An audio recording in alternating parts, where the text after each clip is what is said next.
and welcome to Preeti PCS. In this video, we discussed about पूर्व मध्य काल में दक्षिण भारत। अब दक्षिण भारत में जितने भी वंश थे ना, उसके बारे में हम पढ़ेंगे इस वीडियो में। जैसे वाकाटक वंश, कांची के पल्लव, चालुक्य वंश, राष्ट्रकूटा, सब चीज़ पढ़ेंगे। तो सबसे पहले हम वाकाटक वंश पढ़ लेते हैं। ये क्यों इम्पोर्टेंट है? क्योंकि इसी के युग में हम जो कालिदास जो थे ना, इन्हीं के दरबार में रहते थे और मेघदूत की रचना की थी। तो यूपीएससी में हो सकता है पहले कभी पूछा हो, बट मैंने रिसेंट के 5-6 साल में तो नहीं देखा, बट इसलिए इसको देख लेते हैं। तो वाकाटक वंश की स्थापना विंध्य शक्ति नामक व्यक्ति ने की थी। और आपको वाकाटक शासकों में केवल प्रवरसेन प्रथम ने ही सम्राट की उपाधि धारण की थी। ठीक है, प्रवरसेन प्रथम ने 4 अश्वमेध, 7 सोमयज्ञ और 1 वाजपेय यज्ञ किया था। ठीक है, अब हम देख लेते हैं। मुख्य वाकाटक शाखा का प्रथम शासक रुद्रसेन प्रथम था। रुद्रसेन प्रथम ने अपने वंश के वैष्णव धर्म को छोड़कर शैव धर्म को स्वीकार कर लिया। इसे वाकाटक लेखों में महाभैरव का उपासक कहा गया। आते हैं मेन मुद्दे पे। मेन मुद्दा है वाकाटकों के समय संस्कृत के वैदर्भी शैली का विकास हुआ और कालिदास ने वाकाटक दरबार में वैदर्भी शैली में मेघदूत की रचना की। तो कालिदास ने किस शैली में मेघदूत की रचना की? तो वैदर्भी शैली में। ठीक है, अब देख लेते हैं पृथ्वीसेन द्वितीय के बारे में कुछ इंपॉर्टेंट फैक्ट है। तो इनको बालाघाट अभिलेख में परम भागवत कहा गया है। किसको बालाघाट अभिलेख में परम भागवत कहा गया है? तो पृथ्वीसेन द्वितीय को। ओके, नाउ कांची के पल्लव, जो पल्लव वंश थे वो कांची के थे और पल्लव शासक अपनी उत्पत्ति ब्रह्मा से मानते हैं तथा स्वयं को अश्वत्थामा का वंशज बताते थे। ठीक है, पल्लव वंश की स्थापना सिंह विष्णु नामक व्यक्ति ने की। इसकी अवनी सिंह की उपाधि धारण की। ठीक है, इसके दरबार में महाकवि भारवी रहते थे। तो किसके दरबार में महाकवि भारवी रहते थे? तो पल्लव शासक जो था सिंह विष्णु, उसके दरबार में, जिन्होंने संस्कृत में किरातार्जुयन की रचना की। ठीक है, और पल्लव शासक का प्रतीक चिन्ह सिंह था। आ जाते हैं और कुछ इंपॉर्टेंट पॉइंट है। तो पल्लव को संगम साहित्य में तोडियर कहा गया है। पल्लव अभिलेख में मंडपिका शब्द का प्रयोग हुआ है। मंडपिका चंगुधिर था और चुंगी घर था और मंडपिका स्थानीय व्यापार विनिमय केंद्र भी थे। ठीक है, अभी थोड़ा सा आप लोग को लग रहा होगा कि ये हम क्या पढ़ रहे हैं। अभी इंटरेस्टिंग टॉपिक आएगा राष्ट्रकूट वगैरह, फिर आपको ज़्यादा अच्छा लगेगा। ठीक है, अब महेंद्र वर्मन प्रथम के बारे में देख लेते हैं, जो पल्लव शासक थे। महेंद्र वर्मन प्रथम सिंह विष्णु का पुत्र और उत्तराधिकारी था। इसने मतविलास प्रहसन नामक हास्य की रचना की, जिसमें कपालिकाओं एवं बौद्ध भिक्षुओं का व्यंग्य किया गया है। अब देख लेते हैं नरसिंह वर्मन प्रथम, चालुक्य के ही हैं नरसिंह वर्मन प्रथम। इन्होंने वातापी कुंड की उपाधि धारण की थी और ये बहुत ही शक्तिशाली शासक थे।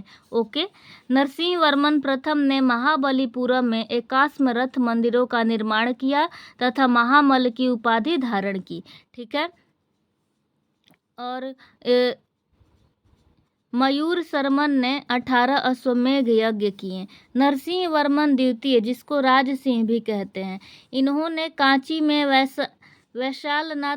कैलाशनाथ मंदिर और महाबलीपुरम के सोम मंदिर का निर्माण करवाया। उनकी राजसभा में प्रसिद्ध लेखक दंडिन रहते थे, जिन्होंने 10 कुमार चरित, अवंती सुंदरी कथा और काव्या दर्शन की रचना की। जो दंडिन थे उनकी रचना क्या है? 10 कुमार चरित, अवंती सुंदरी कथा और काव्य दर्शन। अब आ जाते हैं प्रवर्ती पल्लव शासक। ठीक है, इसमें थे परमेश्वर वर्मन द्वितीय और नंदी वर्मन द्वितीय। इनके बाद दंती वर्मन शासक बना और फिर नंदी वर्मन तृतीय आया। और तमिल के प्रसिद्ध ग्रंथ वेड़वा के रचयिता पेरुंदेवरा उनकी राज्यसभा में रहते थे। ठीक, अब हम आ जाते हैं पल्लव कला और स्थापत्य। तो पल्लव कला कला एवं स्थापत्य के लिए प्रसिद्ध था और यह पल्लव कला द्रविड़ कला शैली का आधार बना। ठीक, दक्षिण भारत में जो आपका मंदिर स्थापत्य है उसके 3 प्रमुख अंग है, मंडप, रथ और विशाल मंदिर। हम मेन पॉइंट पे आ जाते हैं। इधर मुझे कुछ भी उतना इम्पोर्टेंट नहीं लग रहा है। अब हम आ जाते हैं चालुक्य पे। ठीक, चालुक्य की 3 प्रमुख शाखा है, बादामी जिसको वातापी के पूर्वकालिक पश्चिमी चालुक्य, जो राष्ट्रकूट के उदय से इनका अंत हुआ, फिर कल्याणी के चालुक्य, फिर वेंगी के चालुक्य। बादामी, कल्याणी और वेंगी। पहले हम बात करेंगे बादामी या वातापी के चालुक्य। इस वंश के संस्थापक पुलकेशिन प्रथम थे और वातापी इनकी राजधानी थी। ठीक, पुलकेशिन द्वितीय के बारे में देखते हैं। इस वंश का सर्वाधिक शक्तिशाली शासक था। इसके ऐहोल अभिलेख से चालुक्यों के बारे में जानकारी मिलते हैं। तो ऐहोल अभिलेख किस वंश से जुड़ा है? तो चालुक्य से और पुलकेशिन द्वितीय से। ठीक है, ऐहोल अभिलेख के अनुसार पुलकेशिन ने नर्मदा के यानी रेवा के तट पर हर्ष को पराजित किया। ठीक है, पुलकेशिन द्वितीय ने ऐहोल अभिलेख में महाभारत युद्ध की घटना के काल गणना का उल्लेख किया है। पुलकेशिन द्वितीय ने अश्वमेध एवं वाजपेय यज्ञ किया। उसने परमेश्वर और सत्याश्रय की उपाधि धारण की। अब हम देख लेते हैं अजंता की प्रथम गुफा के भित्ति चित्र में पुलकेशिन द्वितीय को ईरानी राजदूत फारसी शाह परवेज खुसरो द्वितीय का स्वागत करते हुए दिखाया गया है। अब देख लेते हैं यहाँ पे नरसिंह वर्मन प्रथम ने वातापी कोंड की उपाधि धारण की। तो वातापी कोंड किसने? नरसिंह वर्मन प्रथम ने। पल्लव नरसिंह वर्मन प्रथम ने पुलकेशिन द्वितीय को परियल, मणिमंगल और सूरमाल के युद्धों में परास्त किया। ठीक, और कुछ इम्पोर्टेंट है तो चालुक्य नरेश विक्रमादित्य द्वितीय ने पल्लव नरेश नंदीवर्मन द्वितीय को पराजित कर कांचीकोड़ की उपाधि धारण की। अब देखते हैं कल्याणी के पश्चिमी चालुक्य। इनका क्या था? तो कल्याणी के चालुक्यों का संस्थापक तैलप द्वितीय थे। और कुछ इम्पोर्टेंट फैक्ट, इनकी राज्यसभा में यानी ये कल्याणी वाले, इनकी राज्यसभा में विक्रमादेवी चरित के रचयिता विलहण और मिताक्षरा के रचयिता विज्ञानेश्वर यानी विज्ञानेश्वर और विलहण ये रहते थे। ठीक है, वेंगी के चालुक्य। वेंगी के आंध्र प्रदेश के कृष्णा गोदावरी नदी के बीच वेंगी राज्य स्थित था। इसका संस्थापक विष्णुवर्धन था। ओके, चालुक्य संस्कृति क्या थी? तो चालुक्य शासकों ने परमेश्वर, महाराजाधिराज, परम भट्टाकर, परम भागवत, सत्याश्रय, श्री पृथ्वी वल्लभ जैसी विशाल उपाधियां धारण की। ठीक, अब बढ़ जाते हैं आगे। बाकी जो इम्पोर्टेंट कुछ बचा होगा उसको हम देख लेंगे। अब ये क्या है? भौमकर वंश। भौमकर वंश कुल 18 शासकों ने शासक किया। इसमें से 1/3 महिलाएं थी। इनमें दंडी महादेवी, गौरी महादेवी, पृथ्वी महादेवी, वकुला महादेवी, त्रिभुवन महादेवी। ठीक है, राष्ट्रकूट के अभिलेखों का उनका मूल निवास स्थल लातूर माना गया है। लातूर कहाँ है? तो महाराष्ट्र में है। अशोक के अभिलेखों में रठिकों का उल्लेख मिला है। राष्ट्रकूट वातापी के चालुक्य समान थे, किंतु दंती दुर्ग ने 752 ईस्वी में अंतिम चालुक्य शासक कीर्तिवर्मन को पराजित कर मान्यखेट में स्वतंत्र राष्ट्रकूट राज्य की स्थापना की और इनकी प्रारंभिक राजधानी मयूरखंडी थी। ठीक है, दंती दुर्ग के पश्चात उनका चाचा कृष्ण प्रथम शासक बना और उसने एलोरा का प्रसिद्ध कैलाश मंदिर का निर्माण करवाया। ठीक है, यहाँ पे क्या था कि एलोरा के कैलाश मंदिर का मुख्य वास्तुकार कोंकण था और संपूर्ण मंदिर एक पथरीली पहाड़ी के पाषाण को काट कर निर्मित किया गया था। ध्रुव को धारावर्ष भी कहा जाता था। इसमें क्या है? इस अभियान के ध्रुव प्रथम राष्ट्रकूट शासक था जिसने उत्तर भारत में प्रतिहारों और पालों पर आक्रमण कर त्रिकोणीय संघर्षों में हिस्सा लिया। इस अभियान की सफलता पर ध्रुव ने अपनी राज चिन्ह एवं गंगा यमुना को प्रतीक के रूप में अंकित किया। ध्रुव को धारावर्ष भी कहा जाता है। अघोम वर्ष का जन्म सैनिक छावनी में हुआ था।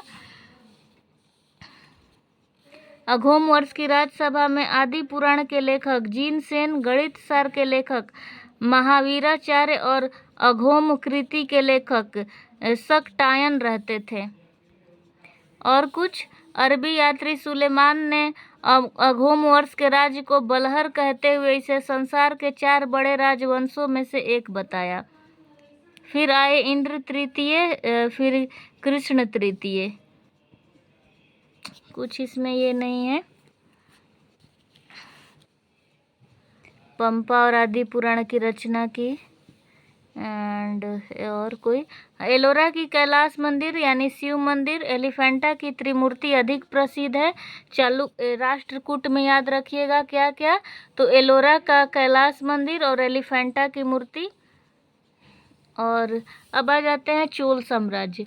तो 9वीं सदी के विजयालय के नेतृत्व में चोलों का पुनरुत्थान हुआ। विजयालय जो था यही चोल साम्राज्य का संस्थापक था।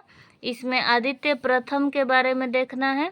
और आदित्य प्रथम को तोंडे नाडु, नरकेसरी और कोदंडराम और परांकत की उपाधि मिली। परांकत प्रथम क्या है? इसमें मुझे कुछ इम्पोर्टेंट नहीं दिख रहा है। मदुरै, कोंड, इनको उपाधि मिला था। और कुछ है राज जो प्रथम थे इनके बारे में कुछ देख लेते हैं।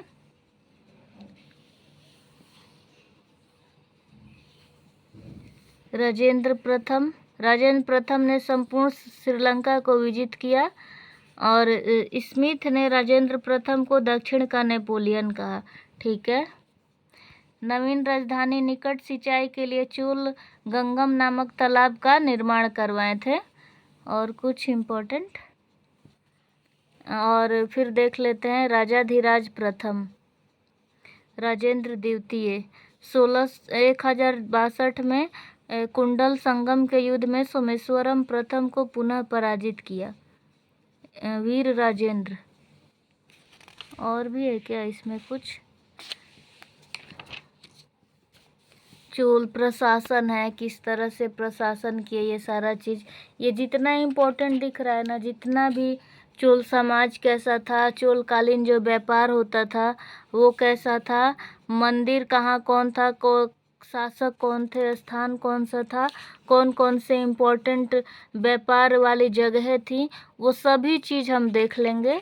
और फिर उसके बाद चोल कालीन से रिलेटेड जो भी शब्दावली है, जैसे वेली क्या है तो भूमि माप की इकाई, आयाम क्या है तो राजस्व है, ये सारा चीज़ हम पोल में कर लेंगे। उपाधि, विजयालय को क्या उपाधि मिली थी तो नरकेसरी का, ये सारा चीज़ हम देख लेंगे। ठीक है।